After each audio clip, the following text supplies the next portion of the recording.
Today I'm joined by someone who, again, I've been lucky to be part of a journey. Niek Kimmann, BMX Supercross rider, Junior World Champion 2014. Yes. 1 year later, Senior World Champion and Olympian 2016. Yes. Welcome, Niek. Thanks for having me. So, Niek, let's start with the first question. Mm-hmm. What was your darkest moment as an athlete? For me, I think my darkest moment came like right after one of my biggest moments. As a kid, you grow up dreaming about being like in the top of your sport, and then all of a sudden you're there, you win the world champs, and then after that, I was like, this is what I've been dreaming about. Now I'm here. What to do next? So I really found it difficult to find motivation, and especially after the Olympics, like that was something I dreamed about my whole life. I trained for, and then it was over. I crashed there, got injured. I think everything together, like that, those 2 years went so quick, like from being a junior to elite, and then actually winning the world champs, going to the Olympics, like reached pretty much all of your goals you ever had as a 20-year-old. I really found it hard to find motivation after that. I couldn't sleep at night, felt stressed, and it was hard for me to talk about it, because if I was talking about it to other people, they didn't understand it. Like, you know, you're 20, you can race your bike every day, you've achieved those things. So for me, I was almost kind of ashamed to talk about it.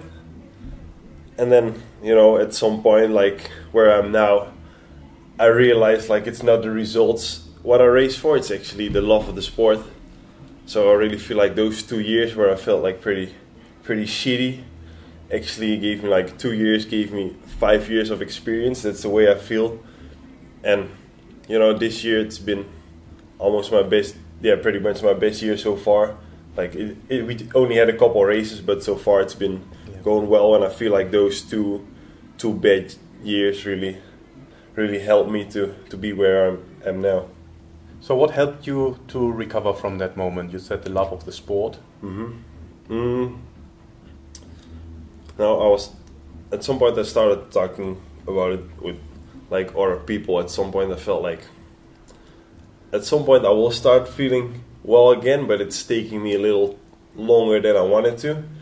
So then I started to go to kind of like I wouldn't say a mental coach, and it's not like you go there and the next day you feel better, but you know, I went there, and then slowly I started to realize like I shouldn't focus on the results too much. I should do it while I like it, not just do what I want, not think about expectations of others. Like others have seen me being a world champion and they expect me to do the same thing. At least that's the way I felt. And at some point I thought like, you know, I don't care what others think, what others want, I do what I want. And at that point I started to enjoy riding again, to enjoy training. And you know, when you're enjoying it, you're riding better, and when you're riding better, you're enjoying it even more. So I think it was just getting more and more positive. Yeah. So I think it's just a process. It's not one thing that helps you get over it. So what was your best moment? I think my biggest achievement would be the elite world title probably. But for me personally, maybe my junior title means even more, because going into the junior world champs, I really felt as the favorite and was in my own country. And to deal with the pressure I felt, the pressure I put myself on, and to actually go out, make it happen and become junior world champion, it meant a lot for me too. It was the first time that I wanted to win something so bad and actually won it.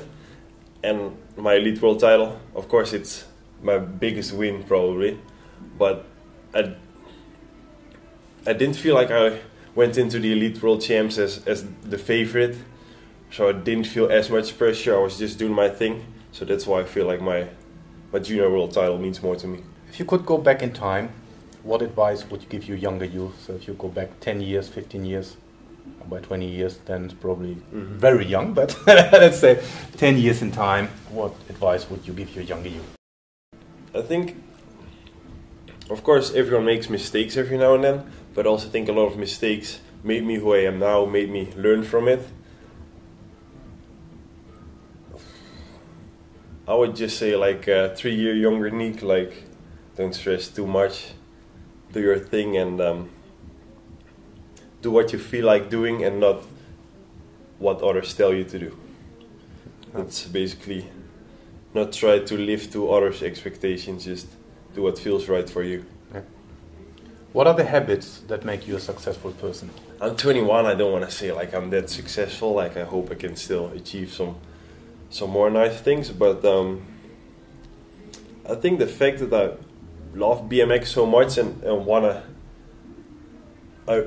I've always wanted to be good in the sport. So when I was 9, I was already skipping birthday parties because I had a race the next day. So I think if you do that like for so many years over and over, and not because someone's telling you to quit those parties or whatever, just because I wanted to. Like, I feel like even before I was a professional athlete, I've been living like a real athlete. Like in school, the only thing I thought about was BMX. Like when I was on the road and I was driving through the mountains, I would see the mountaintops and thought they were jumps and just dream about how I would jump it. Like I would wake up with BMX and go to bed with BMX, and I think if you just live BMX basically 24/7, at some point you're just gonna be good at it. That's what I believe. Okay. Yeah, there's one thing I've noted down. You probably... Well, there's this saying that the last thing a fish notices is the water around him. But what I want to say is, you told me that story about your dad. He made you and your brother work to get to the world champs. Yeah, that's funny. I mean, because me working with you for 6 years now and seeing you humble and being a hard worker, I think that has contributed. Can you share the story and what you learned? Yeah, I grew up on a farm, and in 2007 the world champs were in Canada. So I was 11 years old back then, and my parents had friends who moved to Canada a year before. So we went to the world champs so we could race and my parents could see their friends. So then I became 5th in the semi, and the first 4 guys make it through. So I told my parents, like, I want to have a revenge next year. And my parents were like, you know, the world champs are in China, are you crazy or what? So I said, no, but I really want to go. So at some points my parents were like, if you make half the money of the trip, we will do the other half. So that next year I would help my dad to milk the cows like every day. And at some point I had enough money. So me and my brother went to China for the world champs, and you know, we both made the main. So I think that really taught me that you have to, if you want something, you have to work for it. And also growing up in a farm, I saw my dad and the other people around me working 24/7, just like being a farmer. It's not like a 9-to-5 job, and I feel like being an athlete, it's the same thing. It's you wake up with it and you go to bed with it. So really, you know, seeing them work and not making that much money is really something that keeps me humble. Like I don't want to buy too expensive things or all that expensive stuff, because it just doesn't feel right for me when I see them work, maybe work harder than I do, and don't make a lot of money with it.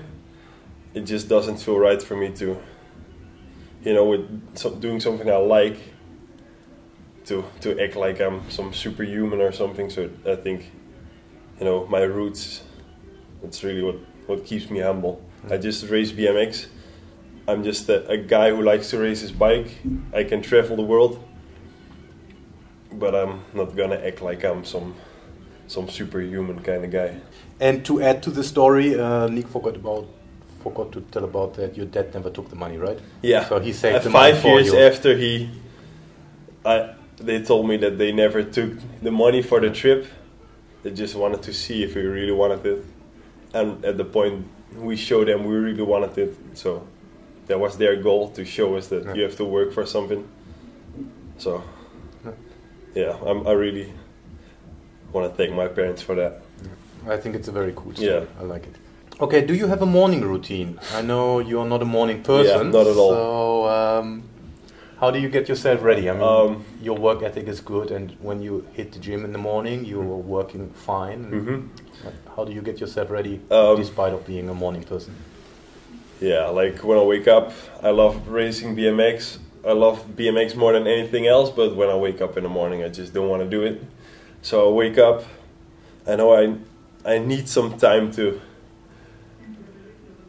enjoy life, basically, from the moment I wake up. So I just wake up, drink some water, get a coffee, take a little moment to relax, then I hop in the car, play some good music, and then I take my breakfast here at Pap, and once I'm awake for an hour or two, then I'm good to go. So I start in the gym, and once I'm warmed up, once I'm sweating basically, then that's where I feel like where my day starts. Everything before, just don't talk to me.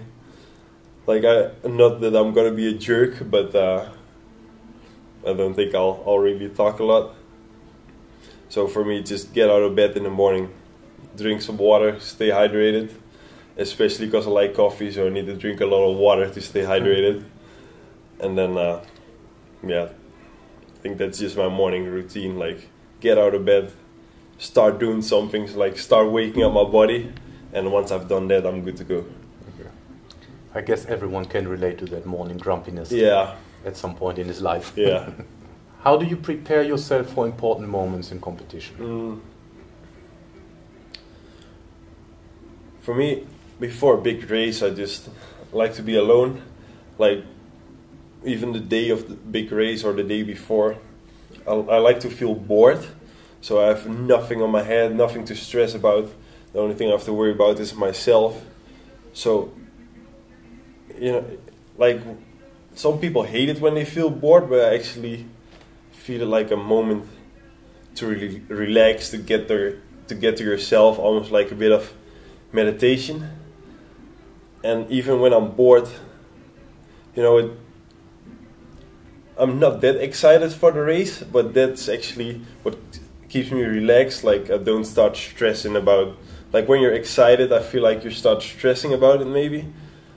So that's something that keeps me relaxed. And even when I'm stressed, of course, for big races it happens sometimes, then I just like to focus on my breathing and focus on myself. Don't think about the result, just think about the process. Like, first things first. So I like to only focus on my first round, like if that's going to be the quarter or 1/16, doesn't matter, just focus on that lap, and then everything else will like follow, like instinct. There's one thing to touch on. I guess you remember that moment in Rio, you fell down from 5 meters, crashed, your bike broke into pieces. Yeah.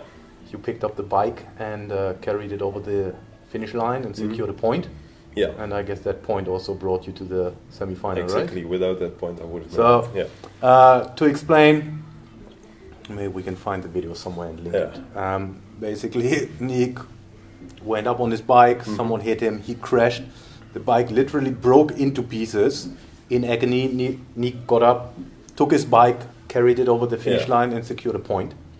So what went through your head? I mean, you were so much in pain, and you still picked up the bike and... Actually, the moment I crashed, I went...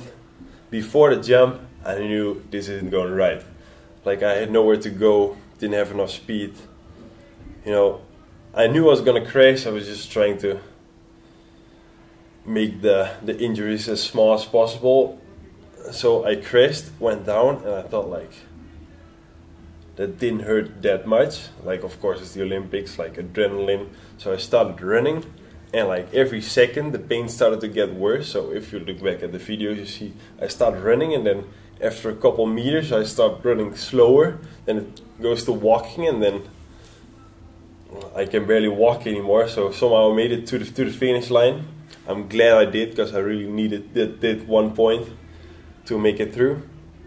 But at that moment, it's just adrenaline. It's like the Olympics. It's one of those days where no matter how tough it is or how much pain you are, you're just doing anything you can, because after that lap I was in tears, not because of pain, but because I saw my dream like literally falling away. So that's why I started running, because I was just hoping for the best, and then crossed the line, taped my ankle, took painkillers, raced the next lap. Of course it was far from perfect with all the pain, but made it through. But like I said, any other race I would have pulled out, but it's the Olympics. Like, I told myself, if I can't walk for the next 3 months, I don't care. I wanna make the most out of it. If I wanna have another shot, I have to wait 4 years. So it's like I wanna make the best out of it, and somehow I managed to make it into the main. Like, my riding wasn't great, obviously. It wasn't great before the crash, but especially after the crash, you know, I just physically wasn't at 100%. But with riding smart, you know, that's a good thing about BMX. It's a lot about tactics as well. So with riding smart, I could make my way into the main. And looking back at it, I'm not proud of how I rode, but I'm really proud of how I mentally got back after the crash and still managed to make it to the main. You know, I like BMX, I like watching videos. I never watch the replay of the Olympics, because I just don't like the way how I was riding. But when I look back at it, I feel positive about, you know, at the end of the day I still made the Olympic main. How do you overcome setbacks if things don't go your way? I think that's something I'm naturally not really good at. Like, when a race goes wrong, then I'm really pissed. Like, the people that know me well and have seen me after some of those races, they know I think I'm always like a quiet guy, not trying to annoy other people, but at those moments I don't think properly. I just get so angry, especially when I feel like I underperformed, like I could have done way better. But for me, it's, you know, I'm pissed for an hour or two. Like, before it could have been a couple days, but now I feel like I'm pissed for an hour or two, and then I realize, like, it's just one race. Like, next weekend there's probably gonna be another race to do it again, and then realize that, you know, maybe the race before went well, especially in a sport like BMX, where you need to have some luck every now and then, and you can also have bad luck every now and then. That, you know, it is what it is. Make the most out of it, and yeah, try to look at the bigger picture. Basically, not, you know, it's not like the last day in your life. There are gonna be more days, and you're gonna have more opportunities to do well. Okay. I think the main thing is just look at the bigger picture. Yeah, there's also one thing I wanted to touch on. I think it was your first World Cup here at Papendal, 2014, I think. You were just... Yeah, 13 was the first one, but I didn't qualify. 14 was the first 14, year. And Niek missed the final by, I mean, I think it's impossible to show, but you missed the final by a centimeter or two. And I remember you were very affected by that. Yeah. How did you come back from that moment? And then the story is the next year he won the title in that race, in that tournament. So how did you come back from that? I was still a junior back then. So for me, I was really happy I made the semi. But, you know, I know there are some people that when they've reached their goal, it's hard to be motivated after that. Like, when their goal is to make the semi, to make the main, and when they've made that, they just lose their focus because they're so happy. But I'm a guy that when I'm in the semi, even though it's my first time ever in a semi, I think like it could be even better. Like, maybe I can make the main. And I was in 4th place the whole lap. Of the last turn, someone made the move in front of me, so I had to pull the brakes a little bit, and then, you know, I got past at the line. Like, even though it was my first semi-final ever, I was still junior. I was 17 years old. Like, if I look back at it, like, it's great what I performed there. But at that moment, I was so pissed because I wanted to be in the main, like, so bad. And then I was pissed for a couple hours, but then, like I said before, I looked at the bigger picture. I know there's more races coming, and I knew I was racing well that day, so I knew, next year or next month, next week maybe there are going to be more races. So then the next year, I was first year elite, never made a World Cup main before. Went into the race, and that was the first time. Normally when I race a World Cup, I felt like, whatever I do, it's fine, it's just to gain experience. But that morning I woke up and I felt, this race is not to gain experience. This race, I can actually make a main today, and maybe even more. So I made the main, and I was so stoked I made the main. I hear the crowd screaming for me when I was on the gate, and then it gave me such a boost that I actually won that main. Like the year before I was really pissed, and then the year after it was one of my best races ever, I think. Who's your role model? Do you have a role model, and why is it your role model? I think I never really had one role model. When people ask me who do you want to be when you grow older, I never wanted to be someone else. I always wanted to be Niek, but to be a better Niek than I was. So I don't have one role model, of course. I had guys I looked up to, I'd say any athlete who can perform under pressure. That's something I really respect, because I know how hard it is to be in that main, something you trained for I don't know how many years, and to make it happen in that moment. And I feel like athletes who do that, that's something I really respect. Like, for example, Usain Bolt, because it's only a 10-second race, 9 seconds, and because I know it's win or lose, it's only a couple hundredths of a second, and to be able to perform in those moments, it's something I really respect. So I don't think I have one role model, but if I had to pick one, it would be him. What is the best advice you received, and who gave it to you? I think from being a kid to being a professional athlete, there's the people who teach you how to ride a bike when you start, and then coaches you get throughout the years. I think everyone has something to teach you, so it's hard for me to pick one thing. It's just basically everyone with more experience than you has something to teach you, and I think it's up to you to see what you can use, what works for you. So I think everyone who's helped me throughout the years has taught me something, but it's hard for me to pick one thing. I think it started with my parents, or my dad, basically. When I was 9 or 10 maybe, he told me you have to set goals for yourself and then go after it and try to achieve it. And I think that's really where it started, to really work towards a goal at such a young age. And of course, with only setting goals, you're not gonna achieve things. Of course, there's more stuff you need to do, but I really think that's where it started, and it's still something you do every day. Yeah. So I think that would be the one. Okay. Yeah, that's an interesting one. You also told me you have goals over your bed, right? Yeah. We don't need to share what the goals are, Uh-huh. but you have it written down, and you look at it basically every day. Since when do you do that? I think since I'm 11 maybe. Okay. Just at the beginning of the year, I write goals on a paper, put them in my bedroom.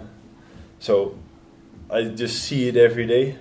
So even put them in my closet, when I take clothes, I just see it. It's not I'm opening my closet to see it, but you just get triggered to watch to look at it every single day. So I feel your brain, just without it being on purpose, it just thinks about it, and I feel when the moment's there, without thinking about it, I feel your brain knows what it's there for. So it's just something I believe in, and I've done my whole life, basically. Okay. Yeah, I need to dig deeper into that. So you said obviously not goal setting in itself is not everything. So how, of course, so you see the goals every time, and then what do you do? Yeah, I feel like, I don't know exactly how to say it in English, but I feel like, for example, when you're in the World Champs main, in the World Champs final, when I'm on the gate, I feel like I've done that race like 100 times before, maybe. I feel like I've done it already. I feel like mentally I know what I'm there for. I know what my goal is.